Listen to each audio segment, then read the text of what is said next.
En aquesta píndola literària parlarem de teatre, concretament de teatre actual. Destaquem alguns autors que tenim entre mans, com per exemple Manuel Molins, Rodolf Cirera, la companyia d'Agoll d'Agom o també la companyia Albena Teatre i el seu director, actor i autor de l'obra Tic-Tac. I és precisament de Carles Alberola i de la companyia Albena Teatre que li volem dedicar específicament aquesta píndola literària. Carles Alberola és actualment un dels millors directors de l'escena teatral valenciana actual. L'aventura d'aquesta companyia de teatre naix el 1994.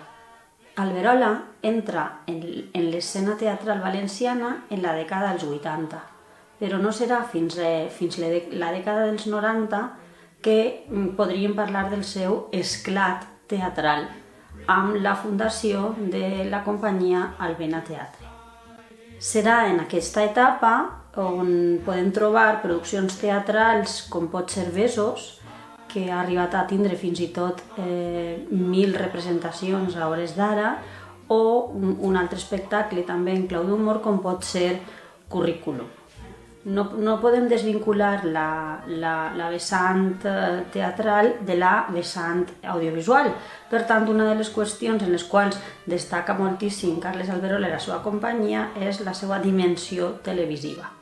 Durant els primers 10 anys del segle XXI, Carles Alberola participa en 7 sèries televisives per a la televisió autonòmica Canal 9. Podem recordar títols com Maniàtics, Socarrats o també Autoindefinits. Parlant d'aquest format audiovisual, el mateix Alberola ens diu: era un format que s'estava fent en unes altres televisions, però que així encara no s'havia vist en la nostra llengua i amb actors valencians.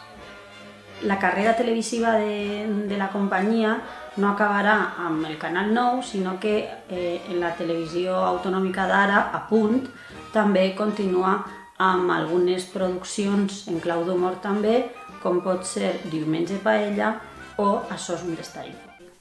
D'entre les obres més representatives de la companyia i també del seu autor, Carles Alberola, destaquem dues per considerar-les de més rellevància quant a la repercussió que han tingut en el panorama teatral valencià.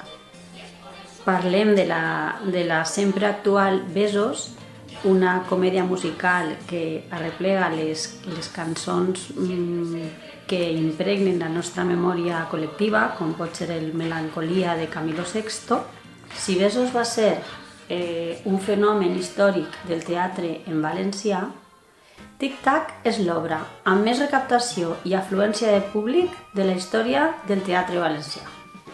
L'any 2018 obtingué la distinció del Premi Max d'Arts Escèniques com a millor obra de teatre d'àmbit estatal. Acabarem el recorregut de la trajectòria de Carles Alberola i la companyia Albena Teatre amb un dels somnis que podem dir que s'ha fet realitat de l'autor. Llegim les seues paraules. Farà cosa de 20 anys em preguntaven en una entrevista què m'agradaria fer. Vaig respondre, un musical i una pel·lícula. Si Tic-Tac és un musical i, per tant, ja havien fet realitat part del seu somni, també ha fet una pel·lícula. El seu llargmetratge es diu M'esperaràs. Una comèdia de situació on l'eix central són les relacions de parella. No podem parlar de teatre i de Carles Alberola sense tenir present les col·laboracions que ha fet al llarg de la seva carrera. Amb Rodolf Cirera, amb Pasqual Alapont o Roberto García són alguns dels autors de teatre que han col·laborat en les seues obres. Per acabar amb aquesta píndola literària, m'agradaria donar pas al pròleg que els mateixos co-creadors de l'obra Tic-Tac diuen i parlen sobre què és per a ells el teatre, que crec que és molt significatiu. Per a tots nosaltres, Tic-Tac és una declaració d'amor a la ficció i a tots aquells que la fan possible. una comèdia musical sobre com la pintura, la música, el teatre, en definitiva l'art, ens parla de l'ànima de les persones i de com pot arribar a transformar-nos la vida i omplir-la d'esperança.